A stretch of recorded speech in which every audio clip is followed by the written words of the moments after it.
ইসলামী ব্যাংকে গণহারে ছাঁটাই নিয়ে কিছু কথা বলি। এই ইসলামী ব্যাংক যখন এসালম গ্রুপের হাতে আসে তখন ইসলামী ব্যাংকে কীভাবে নিয়োগ হয়েছে জানেন?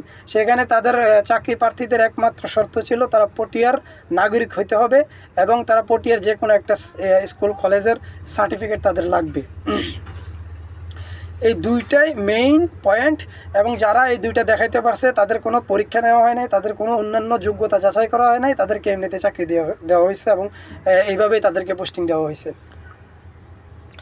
তো এসালম গ্রুপ তো একটা মনে করলেন যে পুরো দেশের সাথে বৈষম্য করে শুধু পটিয়ার মানুষকে গ্রহণ করছে, শুধু পটিয়াকে তারা উন্নত করতে চাইছে। হ্যাঁ, তো এসালম গ্রুপ পটিয়ার মানুষের কাছে খোদা তুল্য, পীর তুল্য এবং দেবতা তুল্য। তারা পটিয়ার মানুষ এসালম গ্রুপকে নিয়ে গর্ব করে, এসালম গ্রুপকে নিয়ে তারা গান বানায়, এসালম গ্রুপ আল্লাহর দান হ্যান ত্যান।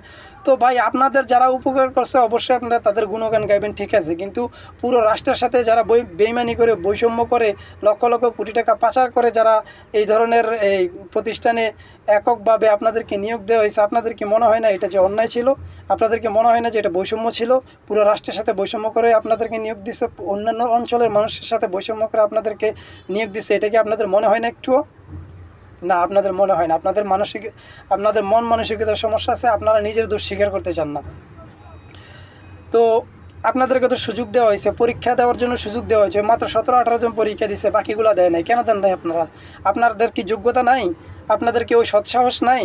তারা তো বলে নাই যে সবাই অযোগ্য, সবাই আপনার অদক্ষ, সবাই আপনার নেই, যে তারা সবাই চাকরি করতে পারে না, এমন তো তারা বলে নাই। তারা বলছে যে হ্যাঁ, অযোগ্য যারা তারা বাদ পড়বে, পরীক্ষা দিয়ে যারা যোগ্য তারা টিকে থাকবে এবং তাদের চাকরি থাকবে।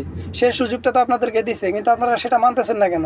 সেটা না মাইনে আপনার পরীক্ষা টরীক্ষা না দিয়ে এখন বিদ্রোহ করতেছেন। এখন আপনারা বলতেছেন আপনারা এন করবেন, তেন করবেন, ঘেরাও করবেন, ইসলামী ব্যাংক বয়কট করবেন, এন তেন। এগুলো তো একটা রাষ্ট্রদ্রোহিতার সামিল ভাই।